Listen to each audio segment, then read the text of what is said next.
So the idea of this one is to bling up your hoop and turn it into like a sparkly bauble, make it quite Christmassy. And I've got all sorts of bits and bobs. You can throw anything at it you want. I've got sequin waste from the scrap store. I think I might layer it up a bit. I've got ribbon. You could just work with ribbon and beads or sequins. I've got buttons. These are some stars, but you can use any buttons, maybe some shiny ones like mother of pearl ones. I've got Christmassy. Oh, that's not that Christmassy.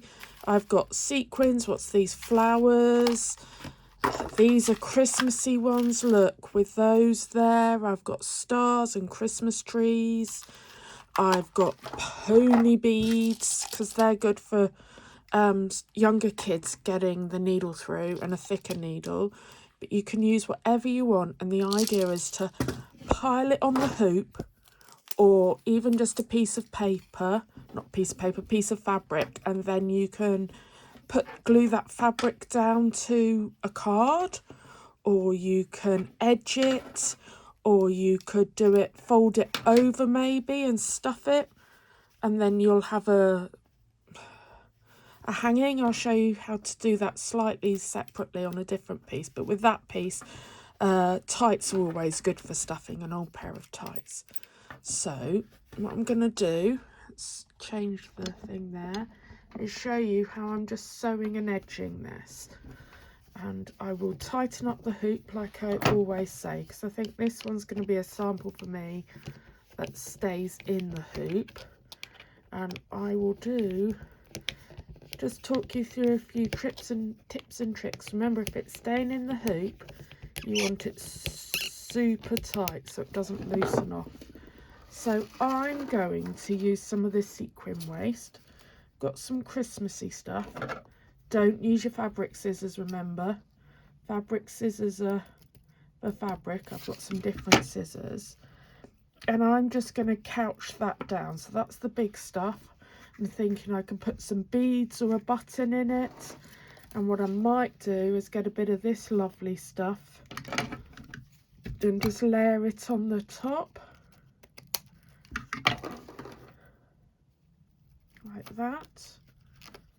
But first off, I'm just going to use some of my perlé number 8, so the fairly thin perlé thread I like, to couch down this, and then I'll add bits and bobs on. So all you need are a few little stitches just going over these lines, over the edges, to make sure it's not loose and not going to get caught.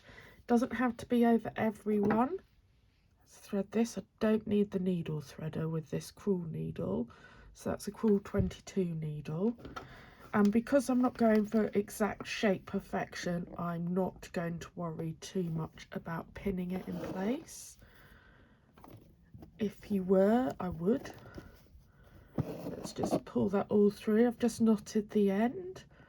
Because this is staying in the hoop, it doesn't matter about being flat. And can you see I'm just putting a few couching stitches to tack it in there. Right, with the magic of time lapse, I'll get the rest of the sequin waste back on.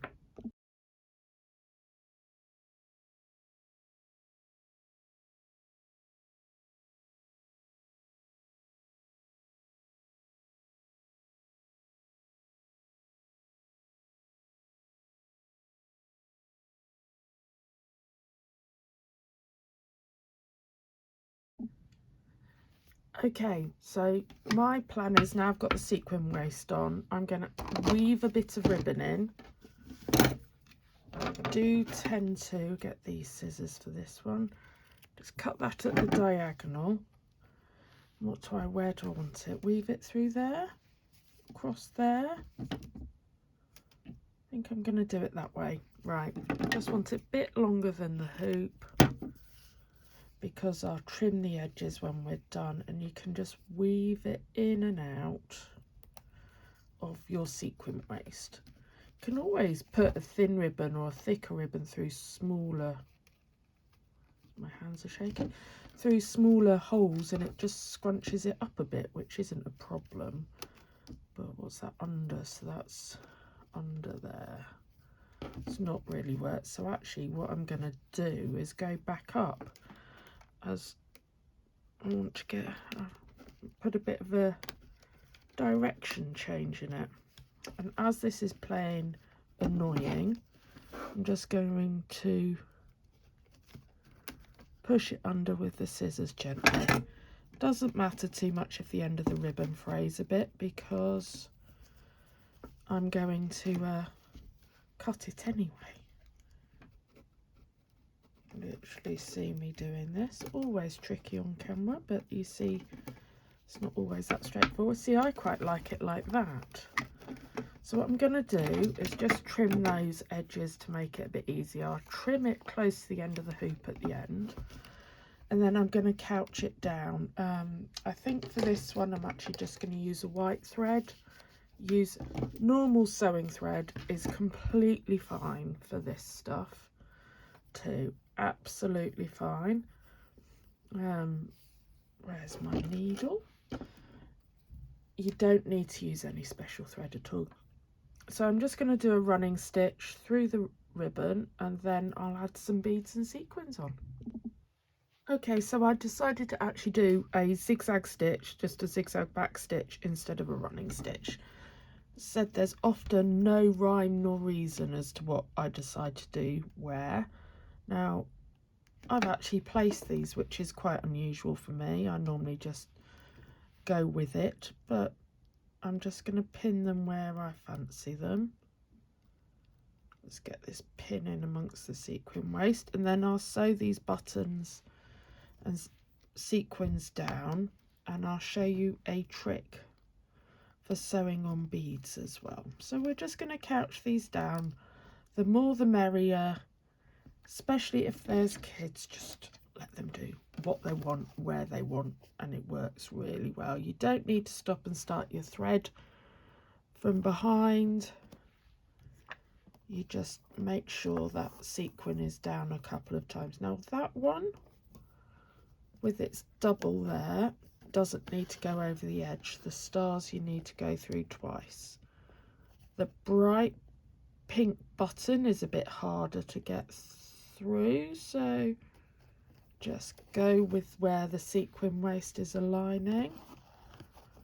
I would say go through twice, you know, so over twice, because buttons are heavy, but the sequins, you just need to keep them in place. So this is the trick with the sequin, and yes, it may be difficult to come up with where you've put the sequin. So I've come up through a hole, and then I put the sequin on the needle. That makes it easier than trying to keep it exactly where you were. Then you go down to one edge, and you need to go over, say, 2 edges. Now, as that is a bit awkwardly where all that sequin waist is, I'm just going to go where there's a little gap. Go from the edge back down to the middle. That's easier than finding the middle again. Do the same on this one. Where's this sequins coming up? It's going to come up there. Again, it's no precision. It is approximate. This is just about having a fun blingy craft. Add your buttons, weave some ribbons on, put all the sequins on. Obviously, sequin waist isn't the easiest thing to get hold of, so you don't have to use it.